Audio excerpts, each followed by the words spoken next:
Ngayong video guys, ituturo ko naman sa inyo kung paano naman ngayon lumipad. So tuturuan ko ngayon yan. So tara! So dito guys, dalawang clip lang kailangan natin. So dito, yung unang clip na gagawin natin is yung aasta ka na para kang lilipad pero tumalong ka lang naman, parang ganyan. Tapos pangalawa is yung empty background, kailangan din natin yan. So tara, punta tayo sa CapCut. CapCut, new project. Tapos unahin mo yung astakan tatalon. Pangalawa yung empty background. So sa unang clip, hahanapin mo muna dito yung bago ka mag-take off, bago ka lumipad kuno. Yun. So pagka na hanap mo na yan, pupunta ka doon sa freeze. Ipi-freeze natin yan. Mapiprease yan ng 3 seconds. Etong nasa hold yan ngayon niya, yung kasunod ng naka-freeze na yan, i-highlight mo yan. Tapos i-delete mo yan kasi hindi na natin kailangan yan. Ngayon itong na-freeze natin na yan, i-overlay natin yan. Ibababa natin. So tap mo yung overlay. Ngayon, itong clip sa baba, medyo i-adjust lang natin siya ng mga 1.5.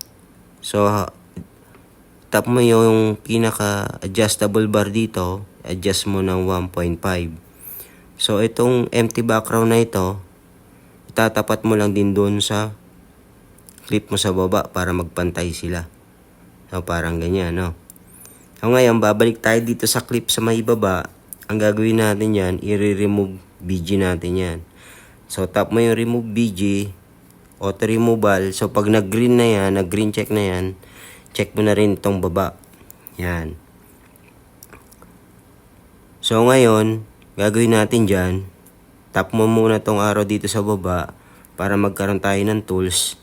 Tapos, tap mo yung lock keyframe na diamond dito para magkaroon siya ng red diamond dito sa may video clip mo sa baba.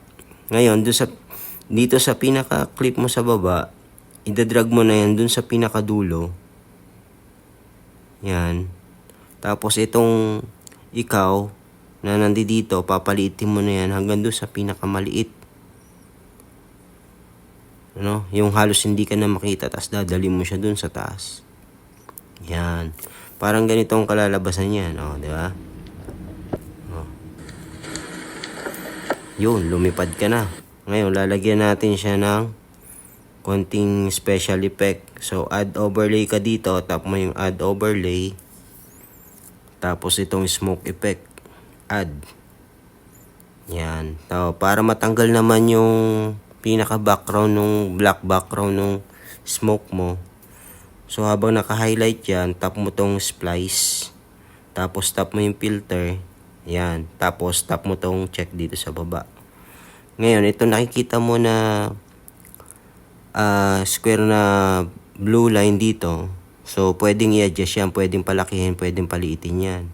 So, ngayon, itatapat natin yan dun sa may bandang paahan para magkaroon ng konting side effect. Parang ganito kalalabasan yan. Yan.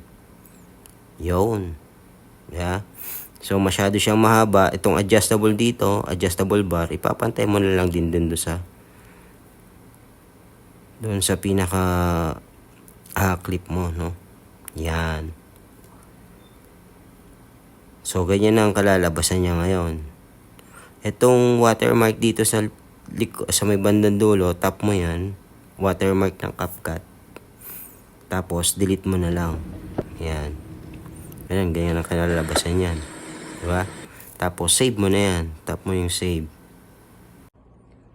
So, yun yung video natin ngayon guys. Sana nakuha nyo, nasundan nyo kung paano mag-edit o paano lumipad.